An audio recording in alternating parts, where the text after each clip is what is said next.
Tunaomba hivyo kwa jina la Yesu, wewe ni Bwana na Mwokozi wa maisha yetu. Amen. Niombe tukae wote. Bwana Yesu aliyotolewa, alitwaa mkate, akashukuru na kisha akaumega, akawapa akisema, "Twaeni mule, huu ndio mwili wangu utakaotolewa kwa ajili yenu." Vivyo hivyo baada ya kula alitwaa kikombe, akashukuru, akasema, "Nyweni nyote katika kikombe hiki. Kikombe hiki ni kama ishara ya agano la damu ya Yesu Kristo iliyotolewa kwa ajili ya ondoleo la dhambi." Na akasema, "Fanyeni hivi kwa kunikumbuka." Tunakwenda kushiriki meza ya Bwana kwa kukumbuka mateso ya Yesu Kristo aliyeangikwa msalabani. Uliteswa kwa ajili yetu, hapo kwa ajili yetu. Mungu wetu umetuokoa kwa neema. Kifo chako msalabani sisi tuliponywa. Tunaendelea Mungu wetu kuinua wewe na kutukuza wewe. Tunapokwenda kula mkate kama kielelezo cha mwili wako na tunapokunywa divai kama kielelezo cha damu yako, ni kwa ajili ya ukumbusho wako na kukumbuka wewe. Bwana Yesu, tunaendelea sasa kama ulivyotuagiza tufanye hivyo mpaka utakaporudi. Baba, tunaomba toka na rehema itokayo kwako. Baba, ukaturehemu sawa sawa na wingi wa fadhili zako. Tunaomba hayo tunapokula mkate na tunapokunywa divai. Mungu katutie nguvu. Ni kwa jina la Yesu aliye Bwana na Mwokozi wa maisha yetu. Amen.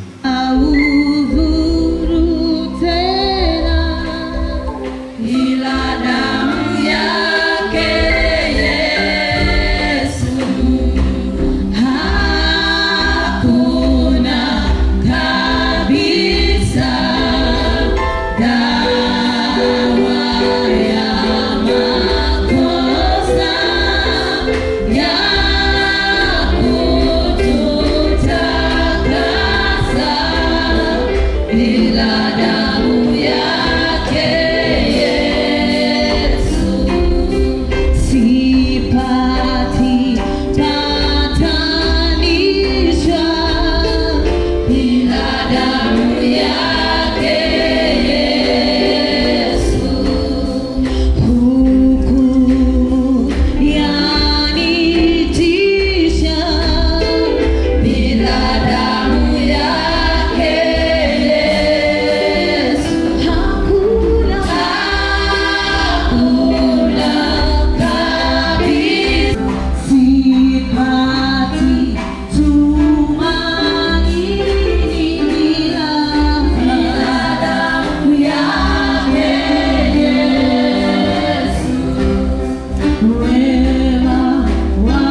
Kristo alichukua dhambi ya ulimwengu, akatuachia kielelezo tufanye ibada hii kwa kukumbuka.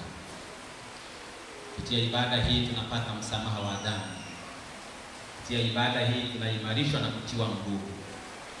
Kupitia ibada hii Bwana tunashinda. Kupitia ibada hii tunakombolewa. Baba, kwa jina lako Yesu Kristo, asante kwa wale wote walioshiriki meza yako takatifu. Wabariki na kuwalinda na kuwatunza na kuwaimarisha katika maisha yao. Naomba kwa ajili ya wale ambao hawakushiriki meza yako pia, usaidie kuendelea kuwalinda. Wengine hawajabatizwa, wengine ni vikwazo na changamoto mbalimbali. Wasaidie walio na vikwazo kuvimaliza vikwazo hivyo kwa utukufu wa jina lako. Saidie wale ambao hawajabatizwa siku moja nao wakabatizwe. Wote tunawaombea. Tubariki kila mmoja ukambariki alivyoshiriki. Wabariki waimba sifa walivyotuongoza.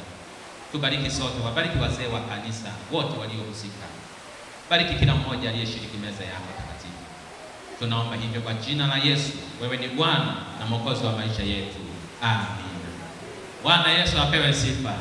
Hebu tumshangilie Bwana kwa makofi na vigeregere. Huu ndio mwisho wa ibada ya ushirika mtakatifu. Hapo mwisho